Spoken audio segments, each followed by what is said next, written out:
We're Bronson! We are impacted!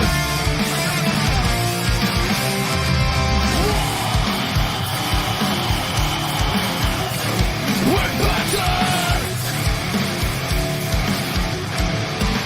We're ready to get up! We want to win! Light the fire of power that make us free! We never break down! We want to win! We are impacted!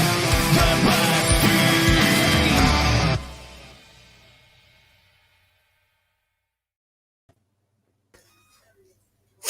Hello and welcome back to episode 55 of Impacted, coming to you live via the Total Nonstop Impact Network on YouTube and Twitch.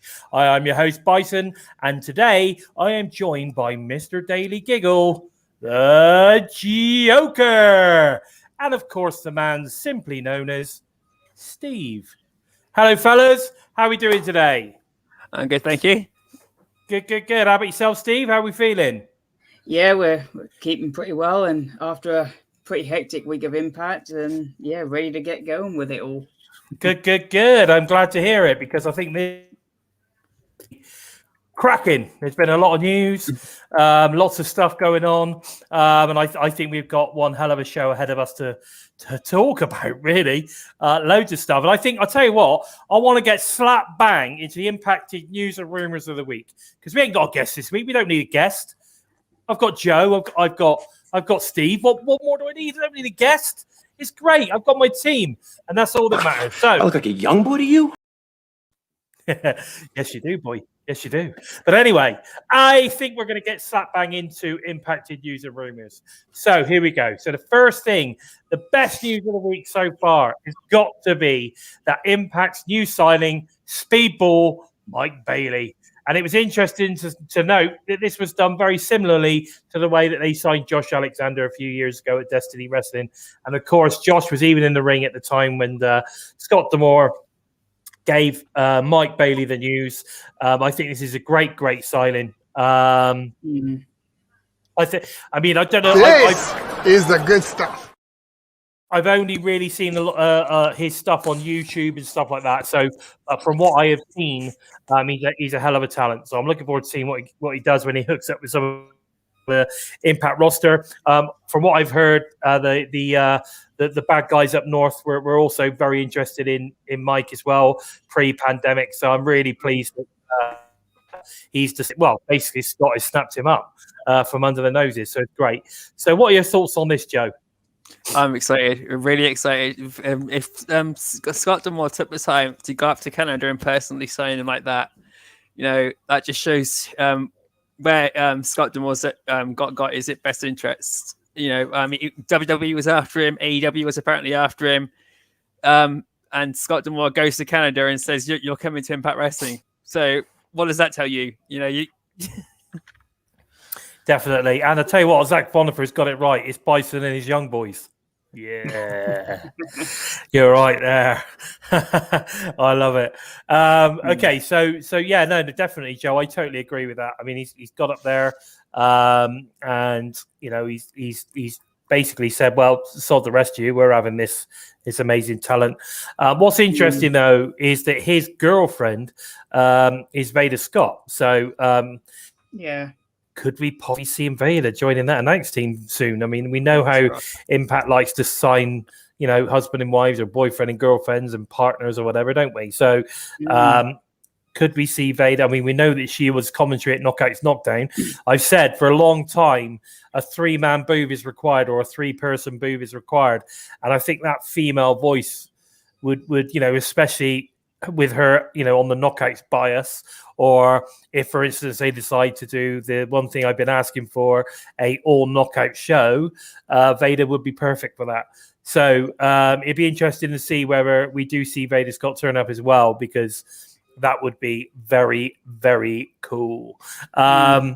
Now, Mir's brought up a good point there that Bailey's been unable to wrestle in the States since 2006 due to some visa issues. I got no idea what it was, but I do know that, like I said, we're definitely, looking at trying and getting these visa issues sorted out. So it looks like we've managed to get it sorted, and Speedball Mike Bailey is well and truly on his way to Impact Wrestling. So that's great news. Can't wait.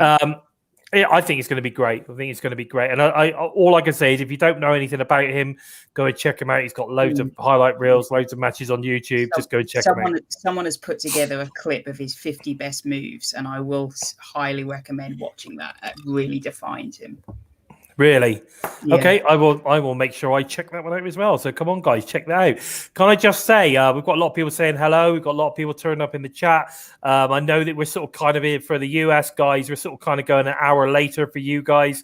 I apologize for that, because when I advertised it, I completely forgot that there was a time difference between, obviously, here in the UK now, of an extra hour, because our clocks went back on the weekend. I believe your clocks don't go back until this weekend coming, so it'll all be back to normal next week.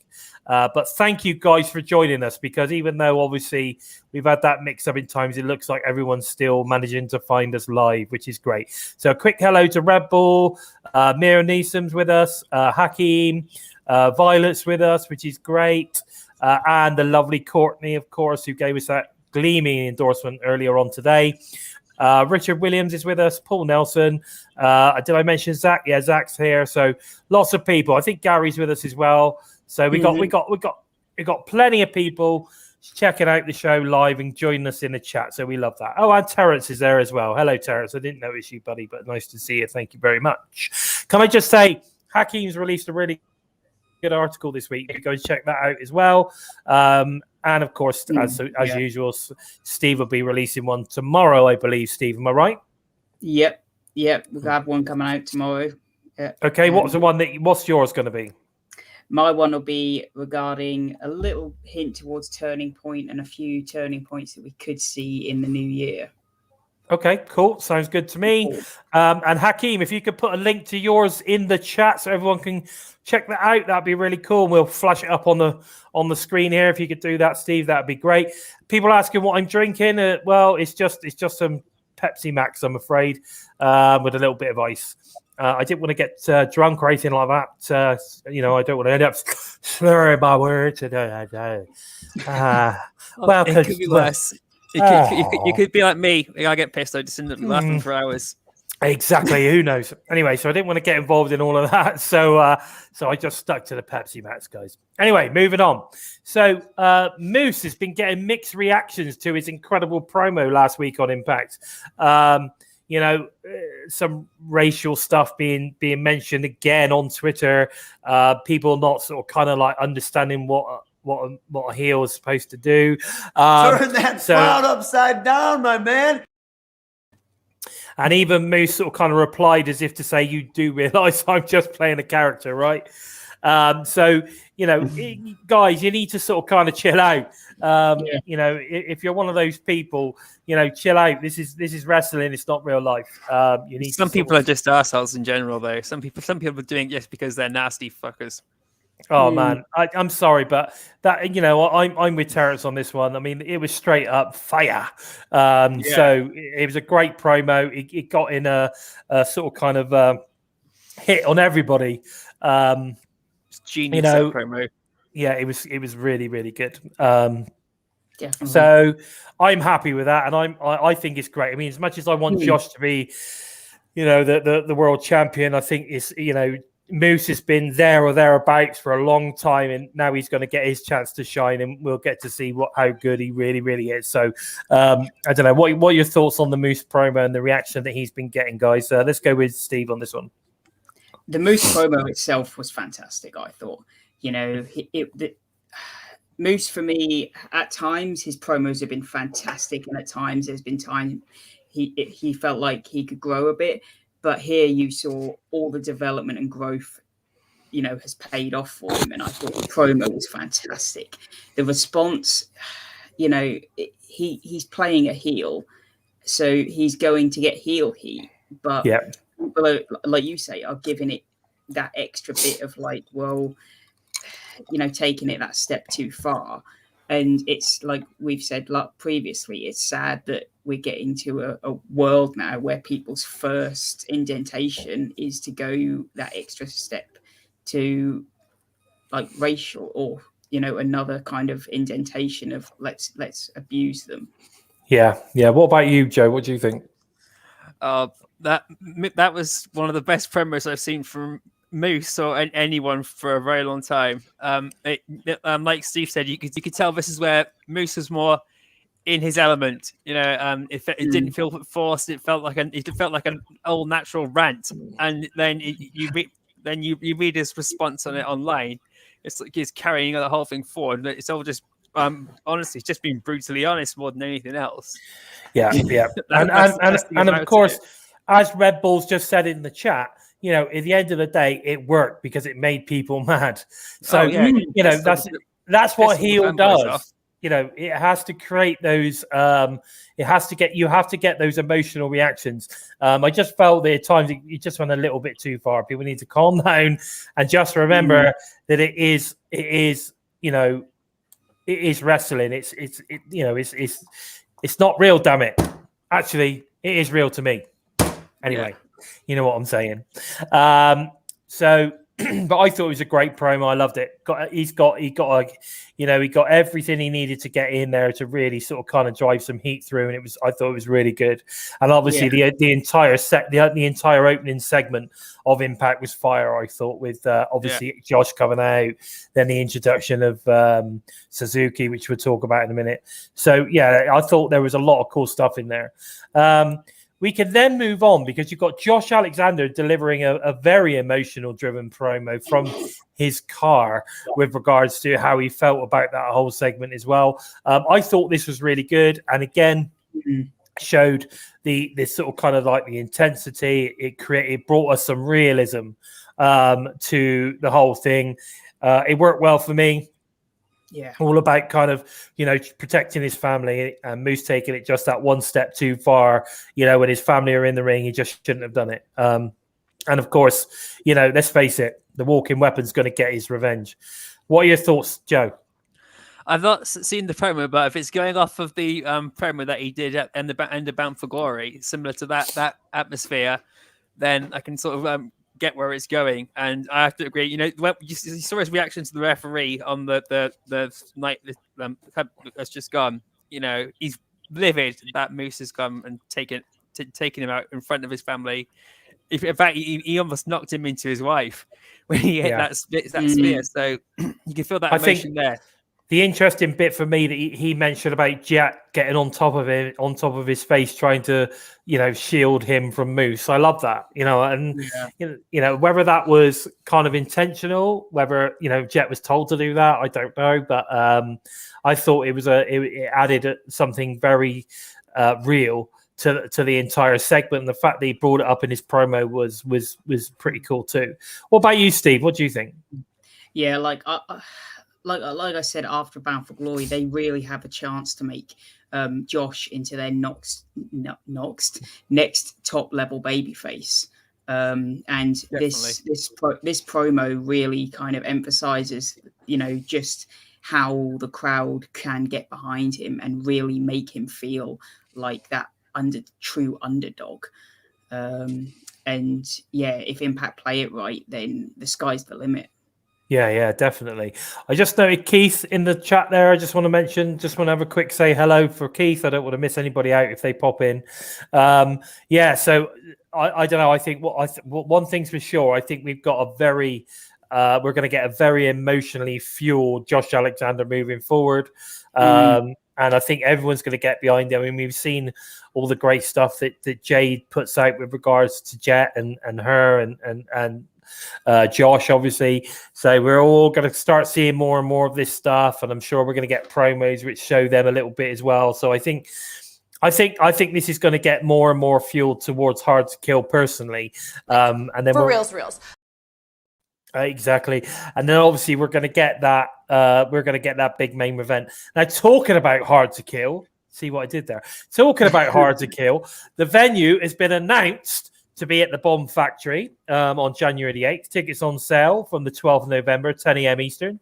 So make sure you get those bad boys bought. Bomb Factory, I think a lot of us called it. We've been there before. I think it holds just over 2,000. So, a reasonable sized crowd. And again, I think, they can fill that. They can feel that. That should be too much of a problem. But I can see, obviously, the Josh and Moose thing building now all the way to Hard to Kill. What are your thoughts on this? That potential main event, and the announcement. It literally was announced about 15 minutes ago with regards to the Bomb Factory in Texas for Hard to Kill. Let's go with Steve. The announcement, like you said, we it was one of those venues where it was in our maybe top 3 of what we thought it could be, and it is one I think Impact can sizably easily fill, and it is one that they can use as I hate this word, but as a stepping stone to kind of get back to where they were prior to the pandemic, and I don't see it being Moose and Josh personally. I would rather see that kind of maybe towards Rebellion, because by then Moose would have had a really good reign to then hand it over to Josh. Just because I said it'd be the main event, it didn't mean that Josh was going to win. Yeah, but I feel when Josh goes for it, I feel he's then got to win it. Okay, yeah, possibly. Okay, what about you, Joe? What are your thoughts? Yeah, the Bomb Factory is a great venue to go to. They've been there a couple of times before, and it's had a good feedback from the crowd. It's had good atmosphere. You've seen the production levels and stuff where it Bound for Glory. So although they've seemed to sort out all the sound issues and stuff in that now, so it's going to be good for a venue like that too. From what I think the main event could be, I think it could be. But Josh Alexander and Moose at Hard to Kill, or I think it could be W. Morrissey and Moose, and then Josh Alexander and Moose at Rebellion, or Ace Austin. I want to see Ace Austin somewhere in there. There you go. Well, I mean that's interesting as well. I mean Ace Austin. We're starting to get to a point now where we've got quite a few people that could potentially start going for that title. And that's a great position to be in. Can I just wish a happy birthday? I didn't realise, Paul. So happy birthday to Paul, one of our long-time listeners and friends of the show. Not sure how old you are, buddy, but you're only as old as you feel. So happy birthday, fella. So. With regards to any of the WWE shows going on, I got absolutely zero interest, but there you go. I think that it's interesting that they're going for the Bomb Factory again, because again, like you say, they've gone to Vegas. That venue is sort of, between 1,000, 1,200, I think, somewhere around that. They've now gone to the Bomb Factory. That's potentially maybe 2,000 ish. So they're looking at probably another 800, 900 fans in the building. I think it's going to be great. What we did notice, or what I find interesting, is that although we started to get a little bit more crowd noise coming through at BFG, a lot of people that were actually in the crowd were saying it didn't come across as well on the pay-per-view as it did. Well, people were there, because a lot of people said, it's not very loud, blah, blah, blah. But the people there saying, my God, it was like mental all night long. So maybe we've still got a few issues with sort of kind of getting that crowd mic'd. Maybe there's still a few things that we need to sort of kind of look into. What they are seeming to do now is they're picking up kind of like the crowd around the side, the ones that are immediately around the ring. It's whether you're not getting that raw sound that you get. When you've got like an entire 900 people, 1,000 people just suddenly rev up, you're not getting that. So, maybe there's still a few little bits and bobs they need to figure out to get to that point. But it is getting better.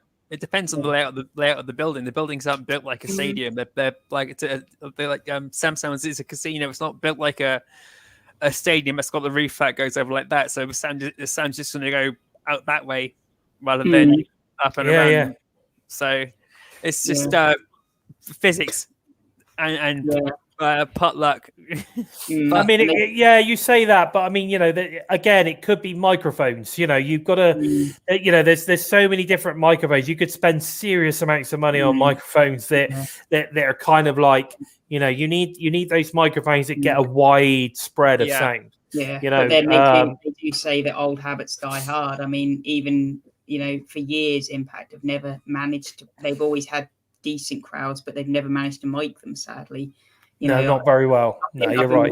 Been watching for 12, 13 years, and the crowd have never sounded loud, even though they've looked like they're making loads of noise. So it's it's one of those things they've always sadly struggled with. Yeah, no, that's true. That's true. And Mira, you're completely right. We were, funny enough, just before the show went on air, we were talking about maybe we should have a shirt that has our mass dog on. Maybe something to do with Sammy and the three of us. I don't know, but we'll have to wait and see where that sort of kind of pans out. And Violet, yeah, I'm pretty bummed out about it as well. It almost feels like it's a fuck you. But there you go, because they must have known, and we'd certainly released the information prior to AEW sort of releasing there. So, but anyway, it'll be what it'll be, and our fans have watched our show, so it'll all be good. Now, next thing I've got to talk about was there's been a little bit more info with regards to Bronson Reed and why he did not turn up on BFG, because initially, it was reported that he was booked and then unbooked. Now, it turns out that he's still having a few visa issues, but he's looking like he's going to get it sorted to be able to start competing in the US sooner rather than later. So that's a little bit of clarification on that one. What's going on with Adam Shear? We don't know. We just have to wait and see what pans out with that one. There's speculation that he is in negotiations with Impact Wrestling. They just didn't get the contract sorted out in time for the night. So I think he still might be coming to Impact Wrestling. It's just now we've got the thing with Ring of Honor. I think that the original intention was for him to do something like EC3 was doing, and what I'm hoping to see from him is to work with EC3. And then come into both of them come into Impact Wrestling together. So play the long waiting game, and we've seen, if you guys haven't, EC3's recently issued a full blown rant about what things that are going on there. Yeah, no, exactly. We can get to that in a second, boy. We can get to that in a second. Calm yourself. Getting too excited. Okay, so it's all good. So anyway, so at least that's cleared that one up. Fingers crossed we get to see. I've forgotten what his actual name is. I keep calling him Bronson Reed, but it's not, is it? That's his WWE name, isn't it? Yeah. I can't remember his actual name, but he's a bit of a badass. So if he does turn up, I'm all for it. The fact that he was booked, and then I do think we will see him now that he was meant to turn up.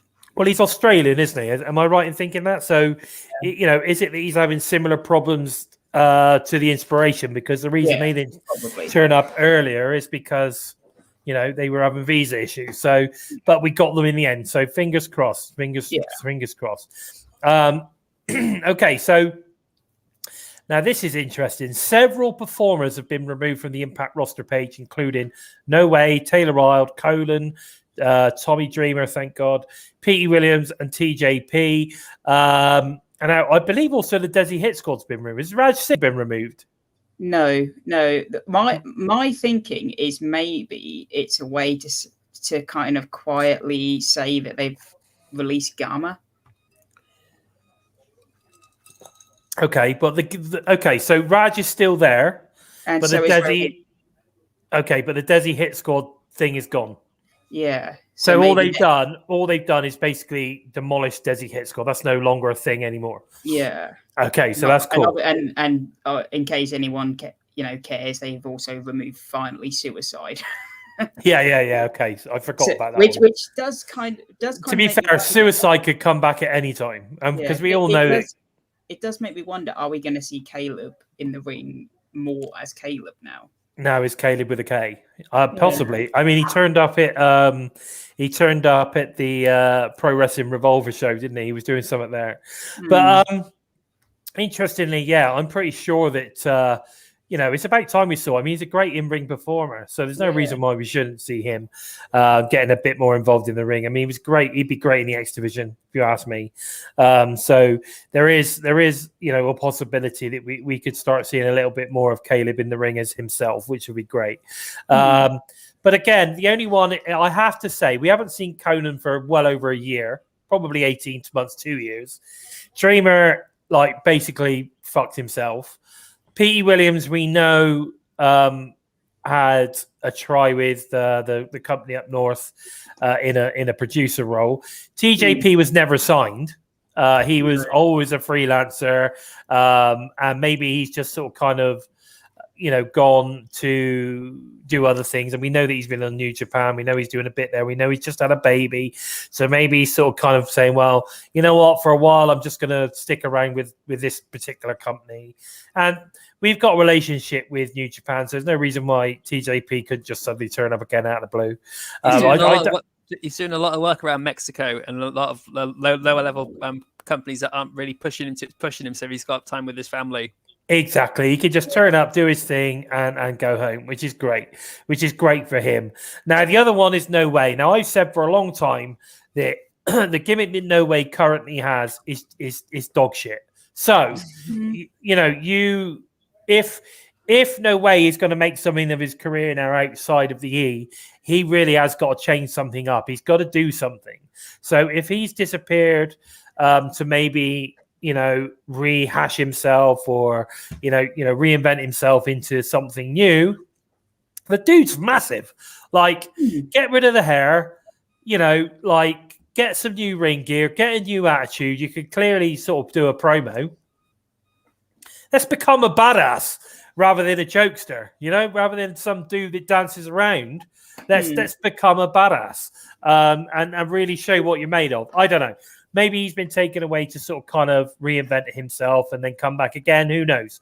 Either way, the No Way gimmick sucks. So, I'm not really bothered to see that go. However, I did enjoy the old TNI conga. I loved it. I loved it when Falaba does it, because he sort of does his. Yeah, that's what for me. Yeah. I didn't mind the gimmick because I felt it brought more out of Fala. Yeah, maybe if you wanted to see his tongue in the bottom of his mouth, I guess. If you wanted to see this.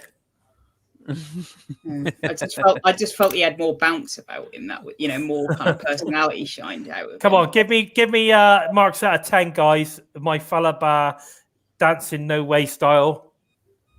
I think one of the biggest shocks to me of people taking off is Taylor Wilde. I think that's a huge shock, but I think I know why. Yeah, it was inevitable, but it's still pretty sad to see it happen. Yeah, it is sad. It is sad. For me, it was one of those where I think they kind of both said, right, we'll get obviously whatever issues she's been sort of dealing with, maybe the same visa issues, and then once they're all sorted, we'll have you back full time kind of thing. I get that. I think the issues here is that she's a full-time mum. She's split up from her husband, and she's a single mum, and also she's a full-time firefighter. So I think it's more to do with the fact that, if her shifts or whatever as a firefighter are lining up and that's an Impact taping, there's nothing she can do about it. Yeah. So the issue that you've got is that for Impact to then put her into anything long term, it could be fucked up at the next set of tapings because she can't get there. Because she has to work or other issues or whatever, I don't know. But my thought process is this, that I'm sure that if we get any specials or that she can make, we'll see her. Definitely. I mean, look at Knockouts Knockdown. Yeah. Right? We all thought Shuin Taylor Wilde's got to be at this show, right? She wasn't, because she couldn't get there.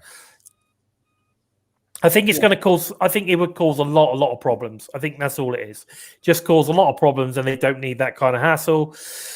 Maybe, like you say, if she can sort a few things out in the future, or we may see her just turn up for one-offs here and there on specials, or little run-ins or whatever. if you look at it another way, like we may have lost Taylor, but then we've gained Masha Slamovich and Mercedes Martinez. Maybe not full time, but that's losing one and gaining two. Which is no different. I mean, Taylor wasn't full time, was she? No. No, but I say we don't know the status of them. They might be just in for a set of tapings and that's it. But and then I know, say losing TJP, and then we've just gained Speedball Mike Bailey. So I still think Conan and Dreamer are kind of half there backstage. I mean, if you look at Jimmy Jacobs, he's the main writer, but he's never ever been on the roster. No, he's not on the roster page, but he doesn't want to be, does he? Oh no, but Gail Kim has only just now been on the roster because she's now an on-screen, character at the moment. I get the feeling that I don't know how active Conan is with Impact, but I think those two are still going to be around slightly. I mean, you could say the same thing with Father Mitchell, couldn't you? I mean, at the end of the day, he's on the roster page. We see him every now and again. But who knows where it's going to go? It looks like we'll get Joe back in a second, guys. But I'm sure, we'll be okay. I mean, the other way of looking at it is, have they just kind of freed up some space for some new guys to come in? Who knows? Yeah. But that would be quite cool. And I know a lot of people want us to talk about the Ring of Honor thing. I'm going to get to that in a bit. Calm down. So we've also on this past week on Impact, we've got Eric Young of VBD back to 100%. What does this mean for the rest of the Impact roster? And are we going to see an even more badass VBD moving forward? I don't know. What are your thoughts on this, Steve? For me, I thought Stryker put it perfectly. That EY was just sitting on this ticking time bomb and played his cards sort of perfectly. And then at the end of the match, he was like, what else does EY have up his sleeve? It's like he is the puppet master currently. And it was like the perfect moment to return. He played it perfectly. If you watch the match back, he walked out with a limp. You still thought he was injured. You do wonder what else VBD has up their sleeve. I'm pretty sure that anyone potential new coming in could end up in VBD, and it's interesting. Somebody's brought up, Lady Frost hopefully signing, and then of course her other half, the Savage Gent. Now, interestingly enough, I think that Victor would fit fantastically in with VBD. He's just that kind of character. He's savage. He's that kind of character. I think he'd be great with VBD. So there's an interesting way to bring in the Savage Gent if that was to ever happen. I'd love it to happen, but it would be quite cool. I'm 100% behind Lady Frost, so I really hope that we get that. We get that confirmation she's signed with the company. That would be amazing. Who knows? We just have to wait and see on that one. Now, of course, this is interesting because not only have we got, Violent by Design now back to full strength, you could say. I mean, we might have lost Rhino, but now EY's back to 100%. Who needs Rhino? That's all I got to say.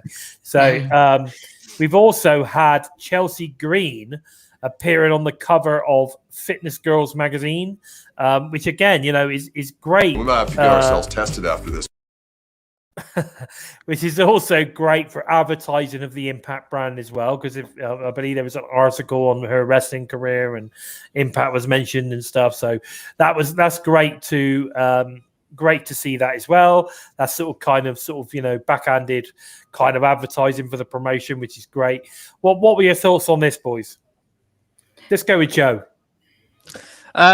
All I've seen is the cover. I'm not read the article, so all I can say is it's good to see Impact stars getting promotion elsewhere, and she's had one hell of a year. She said she's gone from being fired and not having a clue from where the hell she's going next. To being told that she'll be back with the WWE, and then saying fuck you, then breaking her wrist again, or whatever happened, and then she comes to Impact Wrestling and everything's, and then Ring of Honor, and then NWA, and everything just goes flying upwards for her. So all I can say is just kudos to Chelsea Green. I agree, and I think Zach Bonifer said it all. What about you, Steve? Yeah, like, I can't really add anything else. It's great to see sort of Chelsea branching out and sort of doing everything that she feels like she wants to do. And it's great for obviously Impact, whether she's signed or not, but to see Impact talent sort of in other places and to get their name out via different platforms as well. Whether it's advertised incredibly well or not, you will see sort of Chelsea there. Obviously, she looks like she's happy doing what she's doing, but notice who she is, and you then see her on Impact and think, okay. So it's more eyes doing different things. I think the thing is, this is exactly what she wanted to do, isn't it? She wanted to do the modeling thing as well as the wrestling thing. So now that she's not got anyone telling her what she can and can't do, she's able to do whatever she wants. And for me, that's all power to her for wanting to do that and getting the opportunity. So it's all good. If it makes her happy, then go for it. Yeah. So talking about selling stuff, whether it be magazines or whatever, we do now have the pre-sale of the Micro Brawlers Season 3 going well. They seem to be going pretty well. The pre-sale seem to be going quite well. We've got Deanna Purrazzo, Gail Kim, Eric Young, Heath, and of course Willie Mack. I'm certainly going to be looking at getting a couple of those. I think I'm very keen on the EY and possibly the Gail Kim ones. I think they'd be really cool. And of course, what's really good as well is that they're all selling it. So every single one of them are out there selling it on Twitter. You're seeing them putting the stuff up. I saw Deanna put a picture up of all the ones that she signed the other day, which I thought was really cool and quite big. And in that pink writing, it all looked very swish. So interesting to see how well they sell. I think they'll sell really, really well. Are you going to be getting any of these, boys? I'll keep an eye on them. If I can get one, I'll get one. I'm going to have to see if I can get one of Deanna Purrazzo. Yeah, that'd be cool. What about you, Steve? You up for getting these things? Rosemary. There you go. Yeah, there you go. She needs a friend. What about you, buddy? You getting something like that? Yeah, I'll definitely keep, like Joe said, I'll definitely be keeping an eye on them. There's a couple of names in there that will definitely be top of my list. Yeah, I thought you'd been all over the Heath one, Joe. Oh yeah. Oh baby. Oh baby. He's the best. Oh, baby! You got to say it right. Let me give it a go. Hang on. Oh, baby! Did that sound like... Oh, baby! Did it sound like him? Sounded pretty good. Yeah? Not bad? Oh, baby! I have a dog under the bed, so if I raise my voice too loud, he's going to come up thinking he's in trouble. I thought he was good. No, it's great. It's great. Now, for all you impatient people, let's talk about Ring of Honor. Okay, so obviously we had the terrible news that Ring of Honor are closing their doors for a while. And obviously that means that they're letting all of their talents out of their contracts, etc. Now, interestingly enough, already we've seen talent Mike Bailey and Matt Taven turn up. Mike Bennett. Yeah. The Miracle, of course. Yeah, I was going to say, he's been everywhere now. The Miracle, Mike Bennett and Matt Taven turn up on NWA. Now, what could this mean for Turning Point? It's been reported that John Gresham has pulled out of his show, which was scheduled for the same date as Turning Point. Could we see the Foundation on Impact? So Foundation meaning John Gresham as well as Jay Lethal, who both together were obviously Ring of Honor tag champs. So I don't know. What are your thoughts on some of the stuff going on with regards to this? Have you seen any of this stuff going around, Joe? I've seen the rumors that you just talked about. But apart from names like that, who else is free, I'm not entirely sure. I can't remember who Jordan Grace's husband is. I think he might be Gresham, isn't it? Yeah, I'm just thinking if he comes in with his tag partner, they could be a good team to go up against the Good Brothers, even to go up against Violent by Design. I mean, let's face the facts, right? If Jay Lethal turns up at Impact Wrestling, how many sound bites can we get of the woo off? People are calling for Jay Lethal to come back. When they've been calling it for back even before Ring of Honor was going into the problem it is now. That people were thinking he'd be coming for Bound for Glory, and part of me was hoping it would, with the Forbidden Door being open as it was then. It would have been really interesting to see if Ring of Honor would have let some of the guys come through. And when the news spread that Ring of Honor is letting everyone who they've got on the roster now go and work wherever they like to before they all get fired in December. Yeah. There's definitely something going there. There's going to be something different for the Good Brothers coming up, because I don't know what's happening with Finjuice and the Bullet Club. They're probably going to split off in their own direction for a while until Hard to Kill. So there's a lot of room for experimentation, and this is where I think we could see Adam Shear come in with EC3. Exactly. I mean, we know that those guys are tagging together. You know, I didn't want to mention it too early. I'll tell you what, I'm going to bring something up now. So we had Wrestling Revolver this past week. Of course, at that show, we saw the return of the Wolves. So Eddie Edwards back together with Davey Richards. They made it clear that this is not a one-off. You know, could we potentially now see the Wolves also turn up to be a challenge for that tag team title? So you've got potentially out there at the moment. You've got the Wolves. You've obviously got the Briscoes, who are now obviously going to be available to go where they need to go. Bring them to Impact.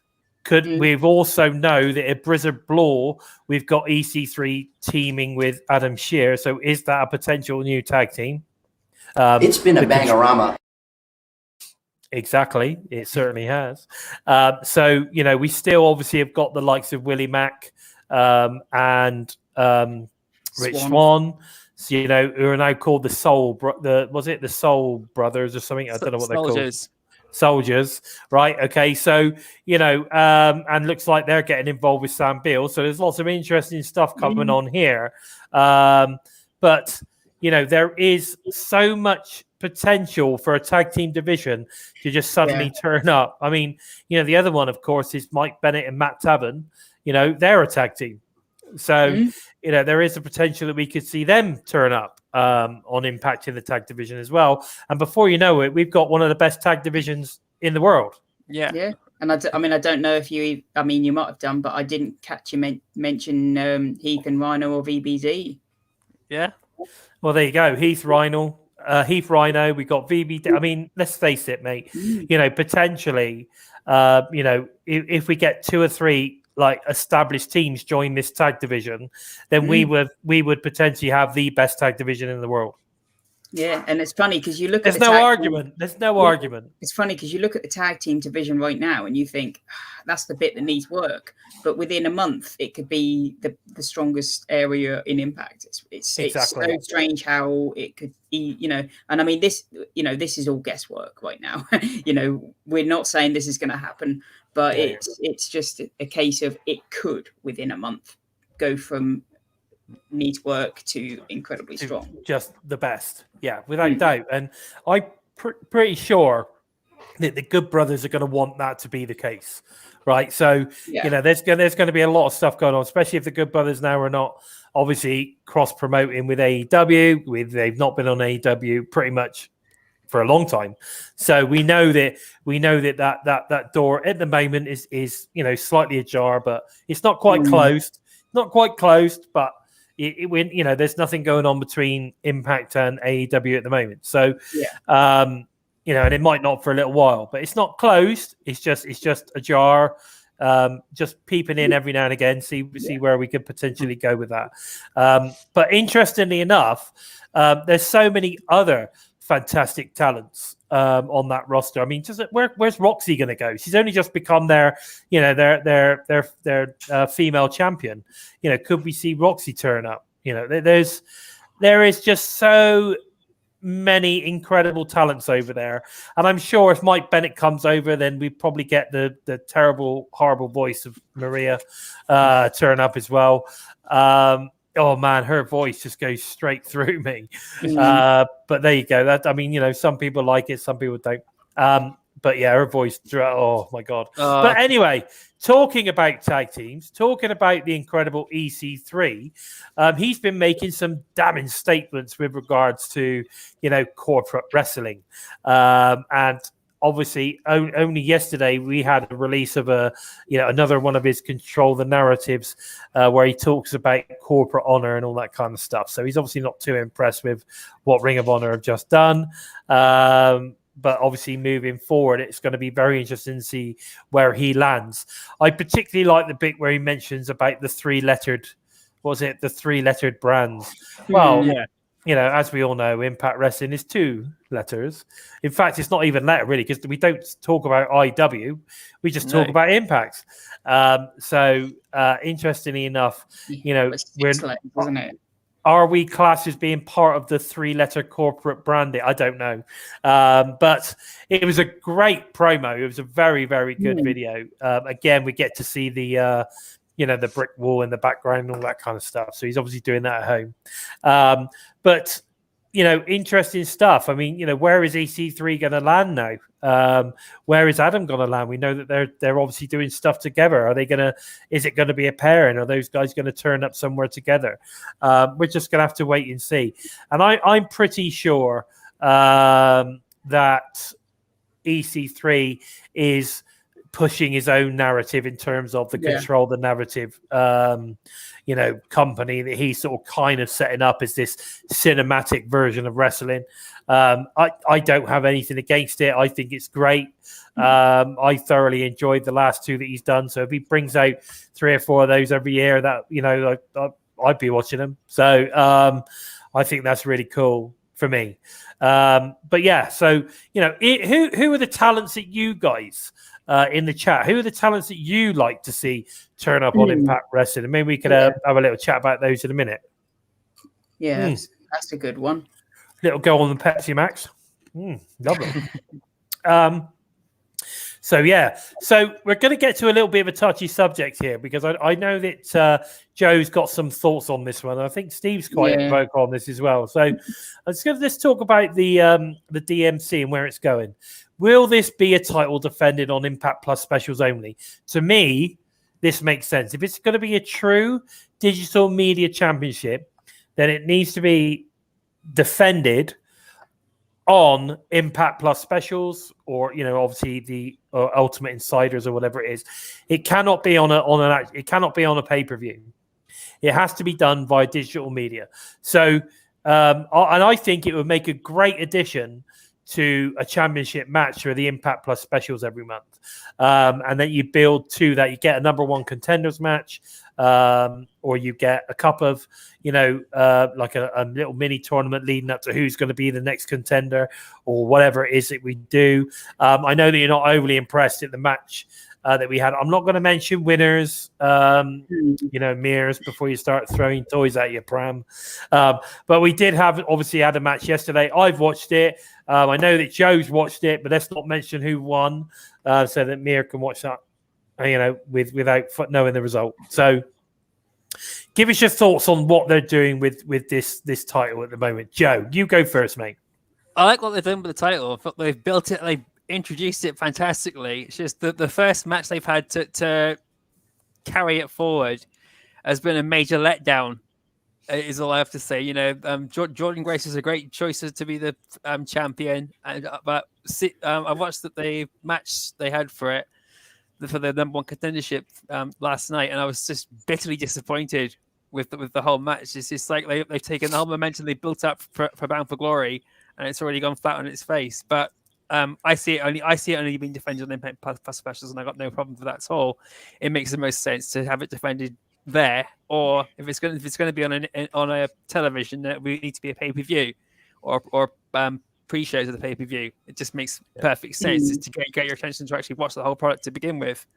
Yeah. Okay. What about you, Steve? What do you think?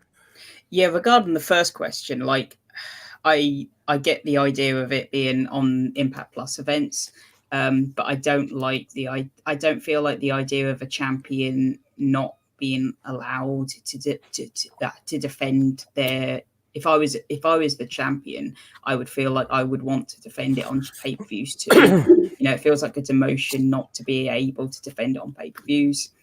I think the problem is, though, mate, if you put it onto a pay-per-view, then it's not digital media anymore, is it? Yeah, so that's kind of a sort of a tricky sort of line, isn't it? But I do agree with Joe. Like, I feel that the way they presented it has been a bit hit and miss. Like, to start with, it was very good, the way they brought it out, and the way they produced it. However, not a single match has been longer than sort of 6 minutes. Yeah. And a lot of them have felt very sort of short and sharp, which can be good, but some of them have felt too short. And this last one was only 3 minutes long. And it feels like it's an After Effect title now. It doesn't feel like it means anything. I said I'd give it to Hard to Kill, but already it doesn't feel like Impact care about it. Okay, that's interesting. I mean, yes, I think possibly the matches could be a little bit longer. I wasn't particularly disappointed with last night's match. In fact, I thought it was quite good. You have to also remember that they didn't even get in entrances. Well, they didn't. No, they didn't. Well, they would have had entrances on the day, obviously. But we didn't get to see it. So no. I see what you're saying. It didn't feel like a big deal. Yeah, no, I see what you're saying with that. No, definitely, and I kind of agree with that. So maybe that's something they should do. But they did give them like this kind of introduction. So the actual, although you didn't see them come in, you had this like almost this introduction package, which sort of kind of showed both of them. Didn't you? Do you get what I mean? Yeah. So maybe they're just sort of kind of trying to do it in a slightly different way. Maybe, yeah, but yeah. I don't know. Pay a bit more attention to that next time. Maybe the next time, maybe next week or whenever they do the next one. Although I suppose I don't know. I guess that's it now. That's the number one contender. So whenever the match is going to happen, I don't know. But I thought the idea was that they were going to have a match every single Tuesday. But we'll just have to wait and see how that one pans out. It would be good if they did. And Zach, I agree. Shane Taylor Promotions would be fantastic. He's a massive dude, and very, very talented. A lot of people have thrown that name around. I think group around. I agree on that one. Now, okay, so I think we've got some sort of kind of mixed feelings with regards to the DMC at the moment. So, I think maybe we just got to wait and see how this one pans out. If in a couple of weeks, a month's time, we still feel the same, then, something needs to change. I'm not sure what other people's thoughts are on it at the moment, but it does seem to be a little bit lackluster, I think is probably the word that we're looking for. Even though, like I say, I did enjoy the match yesterday, and people got to understand it is an intergender title as well. So, it could be you could get a male on male or female on female, or you could get, like you say, male on female or whatever. That sounds a bit rude, but you know what I mean. Yeah. So and of course, so let's move on. We've sort of touched on the Wolves obviously reuniting at Wrestling Revolver show. Now, I watched this yesterday, the whole thing, and it was a fantastic event. I loved it, like top to bottom. I loved it. I thought it was great. It's fantastic to see Sammy turn up at the end as well. So, this is sick. This is sick. This whole place is going to hell in a handbasket.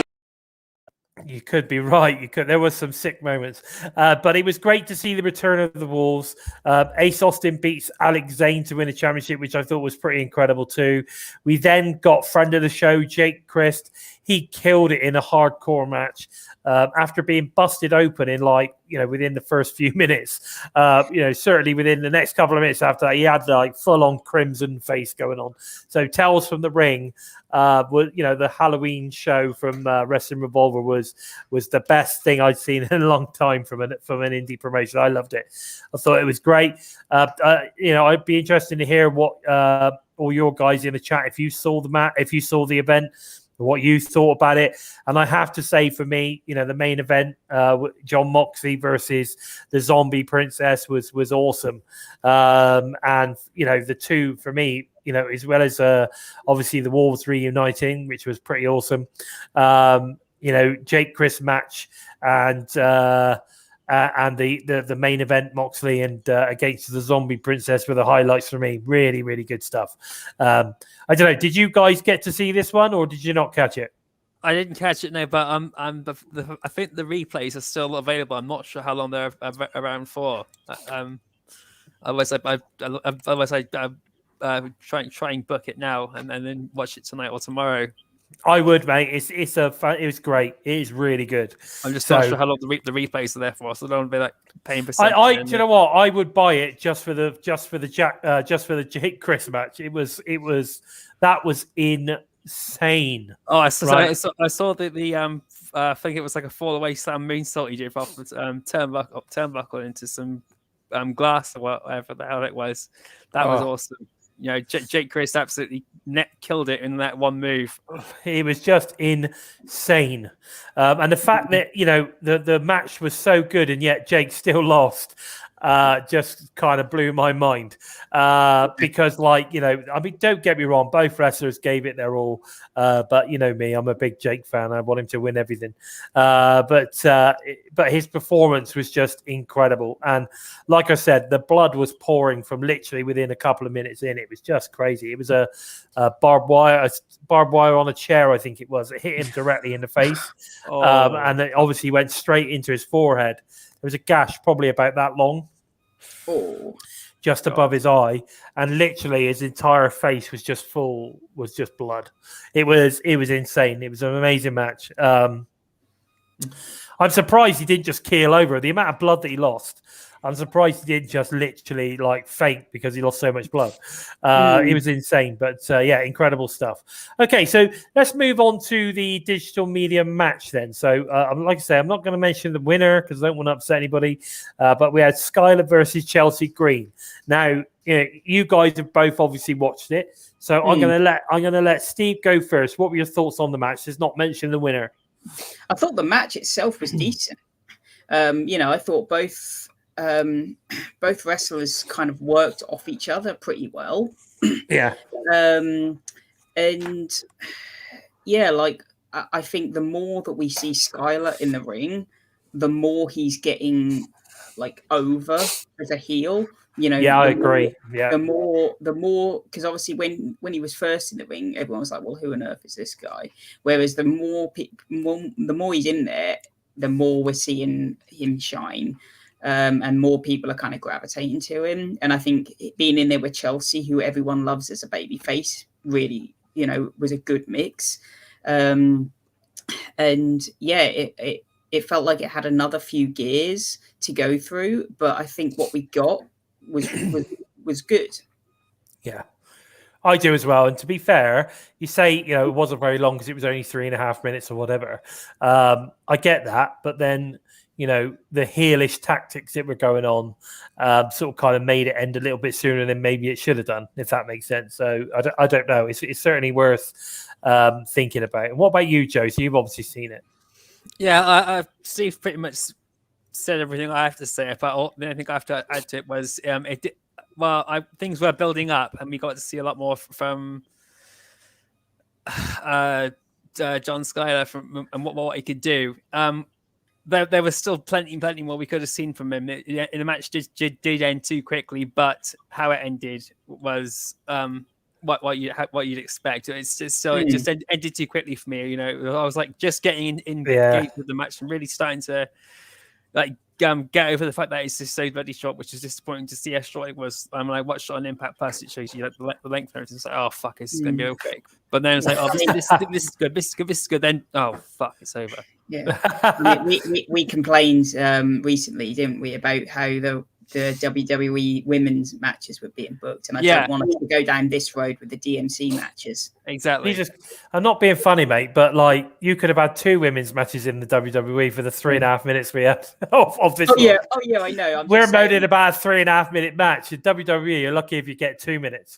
Oh yeah, I know. I'm just saying, like, there's being short, and then there's being short. It just felt I like get it. Yeah.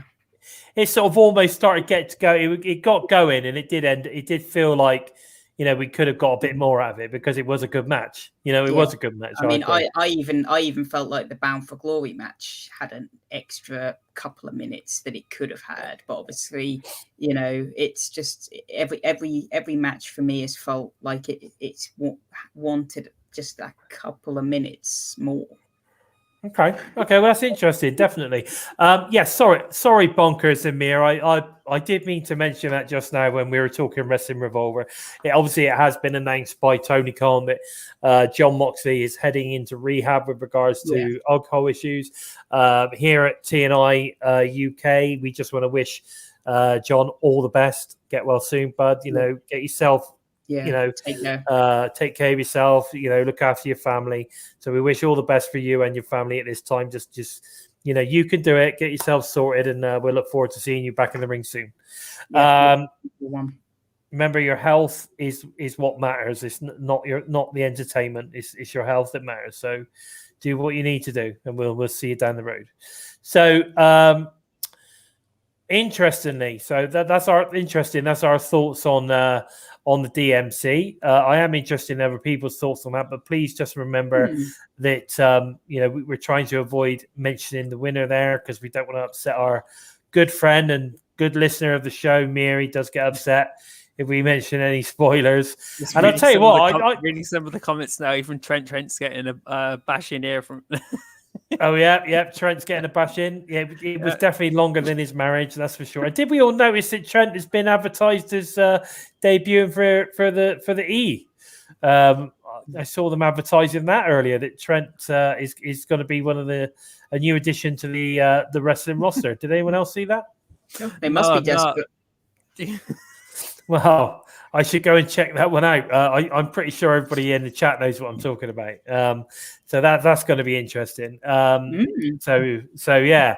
Now, I just want to quick say hello to Bonkers, by the way. I did see you sneak in there, bud. So nice to see you. I tell you who I haven't seen for a long time. Where's Slowpoke? We haven't seen Slowpoke or Lakers. Where's Lakers? We haven't seen him for a long time either. He's cheating on us, isn't he? I bet he's cheating on us with that total talking nonsense about wrestling show. I bet you that's what it is. There we are, a little clip there for them. So I reckon that's what he's doing. He's cheating on us with talking nonsense about wrestling. That's what he's about Impact, whatever it's called. But anyway. Who knows? Anyway. So moving on from that. So tomorrow night on Impact, we got some interesting stuff going on there, haven't we, boys? So we start off with the BTI match. It's been advertised a 6-man tag match with Myers, obviously with the Learning Tree guys, Sticky Rice and VSK versus Sam Beale, Willie Mack, and obviously Richard Swann. Now, this is interesting because this is going to be a good match. I think if you think about it, you've got some really good talent that's going to be in the ring for this match. So I'm actually really looking forward to it. I can't wait. So what are your thoughts on this? I think it's going to be great. And I actually think that we're going to get a Beale, Mack and Swann win. But let's see what you boys think. What do you think on this one, Brother Joe? Come on, son. I'm looking forward to this one. It's good to see Willie Mack and Rich Swann in a match that I think they're probably going to get the win in. Yeah. Okay. What about you, Steve? What are your thoughts? Yeah, you got 6 great talents in here, and all of them offer something different. And it's great to see the Learning Tree actually in a match together. We haven't seen that very often, so it's going to be interesting to see how they work together. But yeah, I can see Swann, Mack, and Beale winning, and a part of me feels like Myers is going to eat the pin in this one. That would be interesting. I can tell you that. That would be very, very interesting. Oh, yeah. Someone might get cut if Myers gets the pin. Yeah. So what about your thoughts, Joe? What are you thinking? Oh, now that Steve's mentioned Myers possibly getting the pin, if Myers gets pinned, then we know who he's going to cut. And that would be an interesting move as well for VSK and Brian Myers going forward. But that then leaves the question, what happens to Sam Beale? Because I can see Myers and VSK going up against Swann and Willie Mack and building a decent rivalry between the two of them. But then just says, what happens to Willie Mack? No, what happens to Sam Beale? Sorry. Well, one thing's for sure. I think Sam's going to be okay. I think he's still on the roster. Yeah. I think he's got a bright future. He's a definitely. future tag team champ. I can see that. It'd be interesting to see where that all pans out, where this then goes, because I'm sure this story is then going to spill into obviously the weekly show as well. So. The one that I don't know if this learning tree thing has done much for so far is Icky Dice. Well, to be fair, he's only been there. He's only really been for one set of tapings, hasn't he, so far? Oh yeah, but we haven't seen much. VSK's been there shorter, and we've seen more out of him. I guess, yeah. But then I'm sure VSK is sort of kind of Myers' protege, isn't he? So it'd be interesting to see where that goes. I'm still disappointed they never teamed him and Manny Lemons up and made the team Dicing Lemons. Yeah, that's true, actually. Yeah, that is true. That could have been really good, couldn't it? But there you go. I don't know. So it'd be interesting to see where this goes. I'm sure the story is going to spill into Impact Wrestling. Yeah. Now, let's talk about the matches we've got advertised for Impact Wrestling. We've got a few that could potentially turn into bangers. So now the first match that I'm going to go with, I mean, we've got no idea what order they're going to be in, but the first match I'm going to go with is a non-title match, and that's the Good Brothers versus Finjuice. Now, I don't, as much as I like to see these guys in action, and it's good that we're getting to see more of the Good Brothers now, because obviously previously we were getting a lot more promo stuff rather than in-ring action. But it's good that we're getting to see them in-ring a bit more. But again, we've seen this match we've seen it twice. This would be the third time. So I don't know. I'm not actually excited for this match at all. I'm not bothered about this one, because I kind of feel, as much as I enjoy both teams, I think the Good Brothers have their merits. I love Finjuice. I think they're great. I just kind of seen this one several times already, so I kind of feel I'm not really bothered about watching it again. What are your thoughts on this one? Let's go with Joe first. Yeah, I'm in the same boat. It's good to see the Good Brothers having a match. And actually, but actually pulling the weight in a match, hopefully. Yeah. But it's pretty obvious that they're most likely going to pick up the win, or we're going to have the Bullet Club get involved, and it's going to be the match is going to get thrown out, and it's just prolonging who's going to be next to face the Good Brothers. Really, rather than they could just get it done and dusted now, and build up to Turning Point. Yeah. Okay. What about you, Steve? Yeah, again, I'm in the same category, which is why I felt it was wrong that the Good Brothers won at Bound for Glory, because you feel the Good Brothers have already faced everyone, so there's nothing fresh.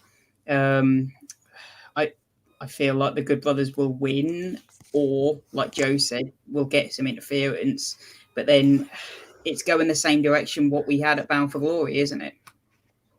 Yeah, of course. I think the Good Brothers are going to lose, which will then obviously set Finjuice up to have another title match. But I don't know. It's going to be interesting to see how it goes. Either that, or this is the match that finishes the rivalry between the Good Brothers and the Finjuice, which then sets it up for somebody else to come in and show what they're about. Part of me feels like they'll sort of say, right, that's it, and have an open challenge maybe at Turning Point. Who knows? And maybe that's when we'll see the Gorillas of Destiny, or whatever they're called, turn up. But you just don't know, do you? So we then got advertised. Now this is interesting, because I think we're starting to get to see a lot more of Madman Fulton. I mean, we've been saying for a long time, why is Madman Fulton not in more matches? In fact, there was quite a long period of tapings, several sets of tapings, where Madman Fulton didn't have a match. He just basically came to the ring with Ace all the time. So, but it's great to see Madman Fulton versus Chris Sabin. So he's now getting a chance to shine. Is Chris going to lose again? It seems like Chris is on a bit of a losing streak at the moment. Well, I don't know. We're just going to have to wait and see. Is he about to give Madman Fulton a rub? I don't know. Well, what do you think about this matchup, Joe? If Chris Sabin's not going to be on a losing streak, then Madman Fulton's going to be on a losing streak. Because that's all Fulton's done since he's come back into the ring as lose. He's not won a match for well over a year, which is pretty disappointing. So I'm hoping that this at least goes somewhere and it does something with Sabin and with Madman Fulton rather than just bolster Ace Austin up again, because Ace Austin can get the momentum from Fulton winning and then go forward to get more involved with Josh Alexander, Moose and Morrissey and all that, and Eddie Edwards and Matt Cardona. That's the main event I'm seeing coming up to Rebellion, or not Rebellion. I keep getting Rebellion and Hard to Kill mixed up. I'm running in November, but coming up to Hard to Kill, I see like Eddie Edwards, Matt Cardona.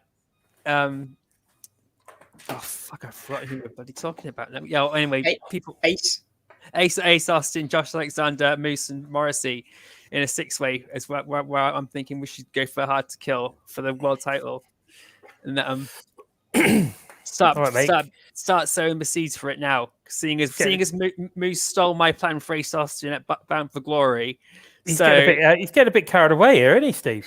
So yeah, that son of a bitch. Telling me. Right. What about you, Steve? What do you think on this one?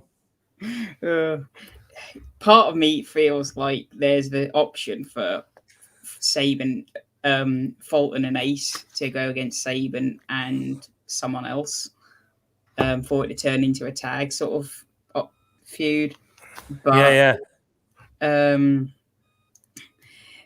because you feel like the long goal is Ace and Sabin, but again, where does that move? Where does that get you?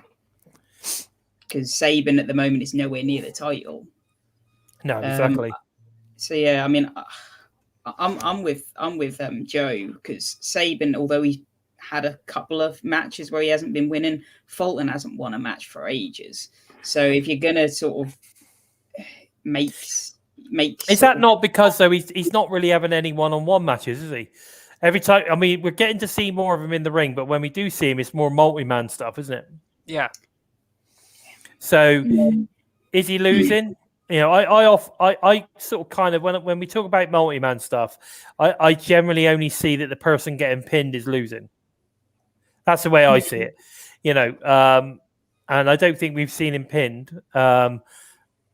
We've seen him in lots of multi-mans. We've seen him being eliminated from stuff, but we've not seen him necessarily get pinned. So I don't know. It's going to be interesting to see where this one goes, because I think that unfortunately Sabin's going to win this one because I think you can't have you can't continually say how great Sabin is, what a fantastic wrestler he is, if he keeps losing matches. So somewhere along the line, he's got to win a couple to keep that sort of kind of like, well, Chris Sabin is a badass type thing. Yeah, it could go either way. It could, yeah, it could definitely. Now we've then got advertised the X Division #1 contenders match, which is Laredo Kid versus Rohit Raju versus Taurus versus Steve Macklin, Mr. Mayhem himself. Now, I like these sort of kind of like multi-man #1 contender matches for the X Division. I like it. The only thing is, if we're going to start doing them, I want to see more kind of like sort of speciality stuff. Like it's all right seeing these 4 guys go at it, but we need to get like, I don't know, maybe some kind of stipulation in there as well. Yeah. Or some sort of elevated, case of some sort that, or I don't know, like a big X, like say, if we're going to do an Ultimate X, let's get the X up in the ring, let's start seeing some kind of specialty X Division matches, even if we come up with something new, maybe an X Division cage match or something, just something a little bit different rather than just 4 men going at it in the ring. I think that would make quite a big difference. I don't know. What are your thoughts in the chat? You let us know what you think on the way they're sort of creating #1 contenders for the X Division title. What do you think, Steve, on this? Yeah, well, like I say, I'm one of those sort of old-fashioned people where I feel like the big matches should be saved for the pay-per-views and Impact Plus events, which is why I was a little disappointed. It was just a simple triple threat at Bound for Glory, as great as it was. But I mean, I have no issue with these 4-ways so long as they build up to something bigger at the Impact Plus events. Yep. But yeah, I mean, the 4-way on paper, it looks. I ain't gonna complain about it. No, definitely. What about you, Joe? What you looking forward to this one? I'm looking forward to it, but I do agree it does need some extra stipulation. A couple of nights ago, I watched the first TNA X Division title match that they ever had when AJ Styles won, and the stipulation they had there. They even as simple as that, where you got to get 2 falls to eliminate someone from the match. You know, it's just something stupid and simple like that. You know, just to add something to the match and keep it going, because all those guys in the ring, they can go 50, 60 miles an hour and not burn themselves out. And Black Taurus and Steve Macklin are probably going to demolish everybody in that match. And it's going to come down to the two of them, really, or the Raider Kid's going to eat the pin, or Raider's going to eat the pin. Yeah, I think you're right. So it can come down to 2 of them winning and 2 of them eating the pin. Yeah. I mean, there's the other thing. Maybe they could become like 4-way elimination match or something like that. So you have to actually, you know, you one gets pinned, they go. Then the match continues with 3. Yeah. You know, that type of thing. I think that would be different. And like Mir's just mentioned, you know, maybe we could be talking like ladder matches or something like that. And well, we haven't seen a ladder match in Impact for a long time. So no, we haven't. You know, I don't really care who's done it, to be honest. You know, if we do a ladder match, we'll just do it better. It's as simple as that. So, and I don't watch any of the other many of the other promotions, so it doesn't make any difference to me. The last ladder match I can remember was the one that was for the X Division title. That was with the AC Romero and Tessa Blanchard in, and Ace Austin won the title from Tessa Blanchard in that match, I think. Or he pushed 2019, was it? Yeah, he pushed Tessa Blanchard off the ladder and won the X Division title then. Yeah, well, AC Romero came flying off a ladder at one point. I think that was it, Hard to Kill, wasn't it? So, you know, we could do with seeing some of these matches again. We haven't seen any. Maybe a TLC match or something, you know. We need to see some of these matches in the X Division. I think it'd be really good. I quite like the idea we come up with them, where it's more like a 4-way elimination thing. So you end up eliminating people, then you end up with the 2 at the end. You know, I think especially that's now really good, because those kind of like matches require crowd reactions as well. Yeah, exactly. Yeah, so it could be good. But anyway, so that said, I think I'm looking forward to this match. I am looking forward to it because X Division matches are always exciting. They're always good to watch. So I'm looking forward to it regardless. Definitely. I just want to see something a little bit different. You know, I want to see them coming up with something different. But we'll see. Maybe they will moving forward. Maybe we'll get some sort of stipulation at the next, you know, X Division match, championship match or whatever. Who knows? Okay, this leads on beautifully to the Knockouts Championship match, where we get to see Hardcore Country, Mickie James versus Madison Rayne. Hardcore Country! Oh, yeah, I've been waiting for that all night. I love that one. Do it again, hit it again. Hardcore Country! Oh, yeah, that's good. I love it. I love that one. So Mickie James versus Madison Rayne. I know that BQ was getting all excited about this one. He was obviously mentioned about the fact they didn't really have any build. Well, interestingly enough, I think they've got quite a lot of years of build. You know, I think because this is like a renewed rivalry, isn't it? So in reality, does it need a massive build? We know that there is a massive history between Mickie James and Madison Rayne. We know that Mickie James took the title from Madison Rayne at one point. So, you know, it's interesting, you know, where we're going to go with this one. We also know that Madison is a five-time Knockouts champion. And obviously, Mickey's now a forward sucker. And we know that I ain't doing a spinneroonie, all right? I ain't doing it. But it's great to see, obviously, Mickie now 4 times champion. I think the story writes itself, in all honesty. You know, that it's there. It's there already. They even told you basically that they had history in the ring. So even if you didn't know, even if you didn't watch any of their history, you know it's there. And then, of course, on the socials, we've actually seen some of the matchups that they've had in the past because Impact have been posting it.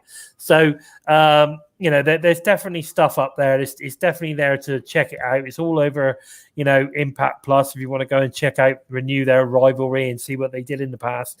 But either way, I think this is going to be a clinic. I think it's going to be a really, really good match. These guys know each other well. They face each other so many times. This is going to be a really, really good match. That's my take on it. What about yourself, Steve? How do you feel on this? If I'm honest, like I have no issue with Madison being like coming out and the whole kind of storyline of it. I would have rather seen Mercedes come out and kind of confront Mickey because we know she's got the shot, and then build towards that. Because the issue for me with Madison coming out is they're either going to hot potato the title to Madison, or we know Madison's not gonna win. That's the issue. I guess you're right. I mean, the way I see it is that this is basically a review rivalry. It makes sense on why they're doing the match. Oh yeah, I have no issue with them doing it. And for me, I think it's a way of getting a win under Mickey's belt, leading into Turning Point. So what's going to happen is we're going to get Mickey retain. I would imagine. Now, I don't know if this is true, but this is what I think is going to happen. You're going to get Mickey retain against Madison Rayne. There might be some shenanigans going on, but I think Martina Martinez is then going to come out, and we're going to get like the stare off in the ring or whatever, or something like that's going to happen. And then obviously it'll be announced that that she's calling her shot. She's calling her chance at Turning Point. That's what I think, and it's a way. In reality, it's a way of getting a win under Mickey's belt before that match. Yeah, because like you say, imagine if they didn't get any matches. We just got this build. They went to Turning Point, and Mercedes Martinez beats Mickey. Right? She's literally had the win over Deanna, and then she loses straight off the bat to Martina. I'm not saying Martina Martinez is going to win. I'm not saying that. I'm not sorry, Mercedes is going to win. But there is a potential of that happening. So it'd be a good way. I think this is a good way for Mickey to get something under her belt. And who knows, maybe next week she'll get another match with somebody else that she can win. Maybe a Rachel Ellering comes out and says, actually, I want a shot, or who knows? Like, that would be a good match. Rachel Ellering, Mickey James would be really good. Yeah. But I'm pretty certain that we're going to get Mickey James versus Mercedes Martinez for the Knockouts title at Turning Point. I'm pretty sure of that. Yeah. But I actually think Mickey will probably retain. But we'll just have to wait and see. I think the build for this will start tomorrow night. That's what I think. What about you, Joe? What do you think? Madison Rayne set this match up perfectly with the promo she gave last week. So I don't know what everyone's issues about how this match has come about is really. I agree. Steve made a good point.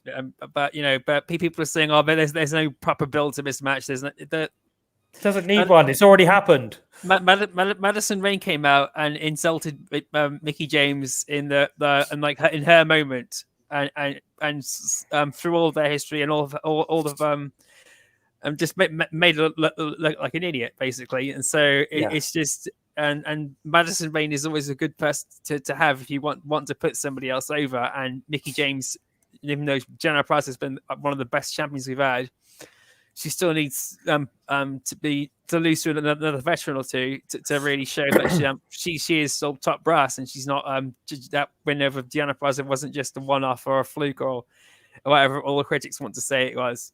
So exactly. It's going to be an entertaining match, and it's going to be great to see Mickey James whack Caleb with the K again. So that's always good. That's always good.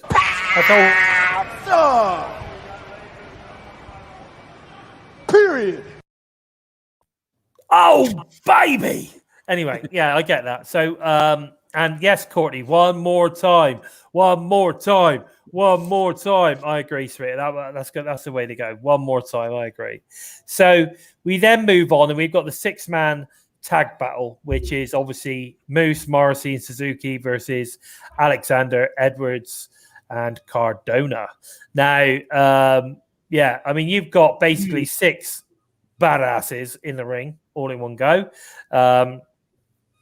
Cannot deny Matt Cardona is a hardcore badass now. We know Eddie's a badass. We know Josh is a badass. He's always a walking weapon, for God's sake. Oh, yeah. We know Suzuki is basically the hardcore grandpa, so we know that. You've got Morrissey, who's just a giant. And, of course, Moose, who is now the world champion. So that is one seriously star-studded big dude battle. Yeah. Who do I see coming out on top? I don't know. But what I do know is what we've got here is battles all over the place. We've obviously got Suzuki wanting to take on Josh Alexander. I'm pretty sure that we've also obviously got the Edwards and Morrissey thing. That's been going on for a little while. And obviously Cardona's not too impressed with the way Moose got his call your shot. You know, he missed it by that much, remember? So obviously that's how this one's panned out. So there is sort of kind of subplots and mini battles all the way through this match. What are your thoughts on this one, Joe? I'm going to go with you first.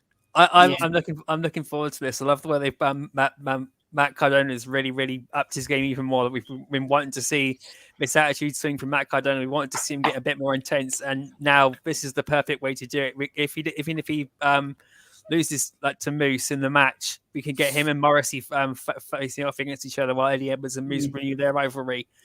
Because I can see this, Moose and Eddie Edwards are probably going to fight out alongside Josh Alexander, or as a divergent from Josh Alexander, because he's got Suzuki to deal with now. So Josh Alexander goes over Suzuki, and then Moose gets rid of Eddie Edwards. So Josh Alexander goes back to Moose, and in the meantime, we got Morrissey and Cardona. They could really make some awesome matches together if we can get them two going. It'll be really interesting to see what happens there. It'll be interesting to see if Chelsea Green takes as many bumps as Alicia Edwards did too. Yeah. I'm not going to lie, Joe. That dog is getting big. I know he is. He's 6 months old today. Oh my God! Look at the size of his head. It's bigger than yours, Joe. I know. He's a beast. He's a hardcore badass, as Gary says. Hardcore badass Sammy. I love it. And he's also he's very patient. Oh, he loves you, doesn't he? Look at him. Oh, look at him. Oh, it's lovely. Lovely to see. Giving you does he warm all the cockles of your heart?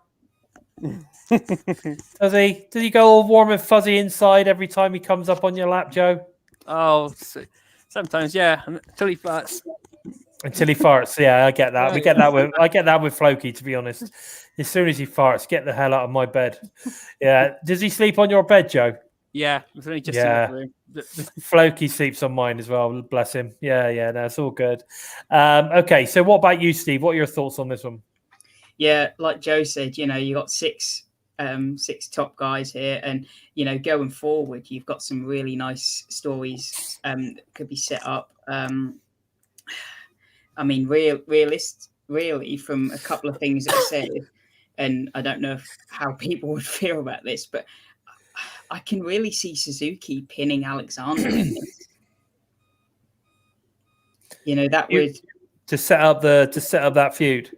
To set up that feud, and not only that, but then that team then gives Morrissey the first shot. Oh, damn it, he moved. I was trying to get a quick photo of Sammy with Joe there, looking at the screen. It was funny because he was sat there for ages looking directly at the camera, like so he was sort of kind of like involved in what was going on. I was going to catch it quickly. Get a screenshot. Yeah, we're going to have to get a screenshot. We'll have to try and get a screenshot later. But anyway, so so I'm not too sure on where this one's going to go. I really am not. I don't know who's going to win out of the two sides. Normally, I can sort of tell who's going to win on these ones, but I really don't know. I don't know where this is going to go. I think that was maybe a tell. Moose is going to end in carnage. Can you imagine if Alexander gets the pin on Moose in this? if that happens, it's gonna really take away a lot of what they're trying to do with Josh Alexander now. If that happens, then it's going to be it's going to be one of those where I look at like, no, too soon. I want to see him beaten down like Moose has been beaten down now up until come Hard to Kill or Rebellion, then get his redemption then.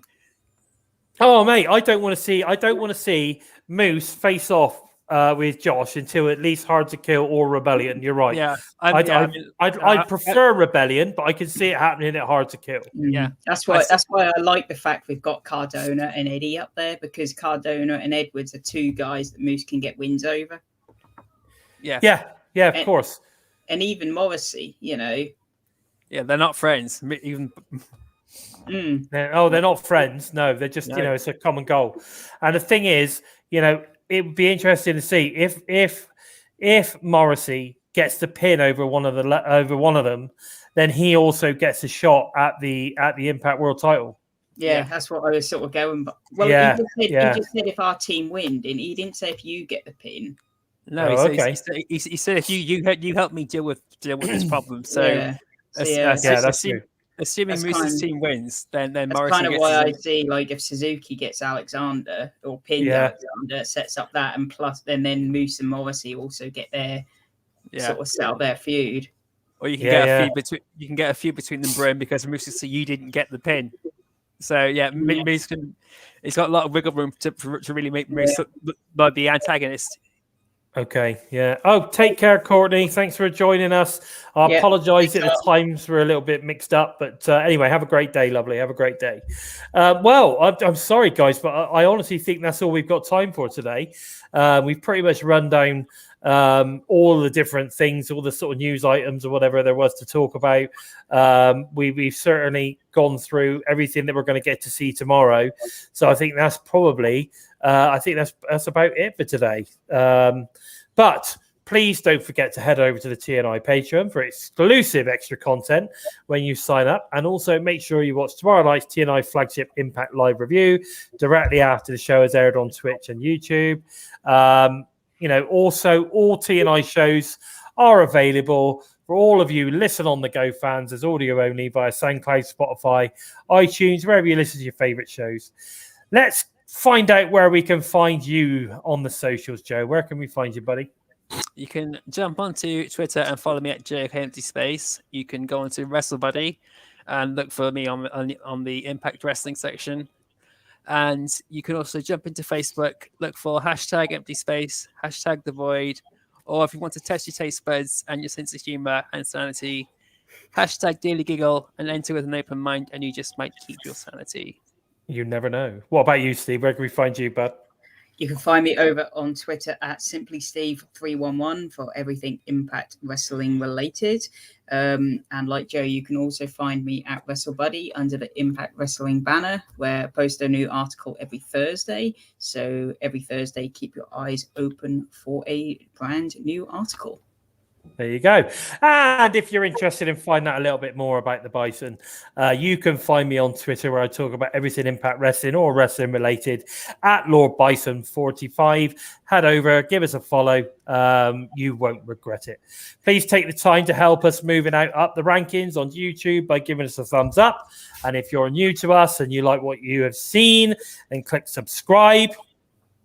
Don't forget to give the bell a tickle, a squeeze, or a smash to never miss any of the great TNI UK and US teams content each and every week.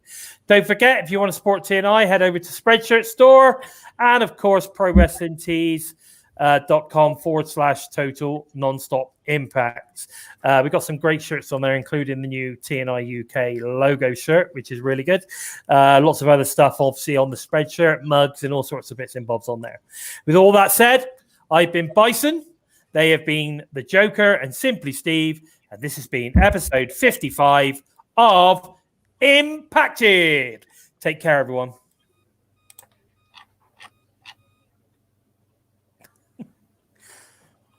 He's got to press that button any minute. We're Bison!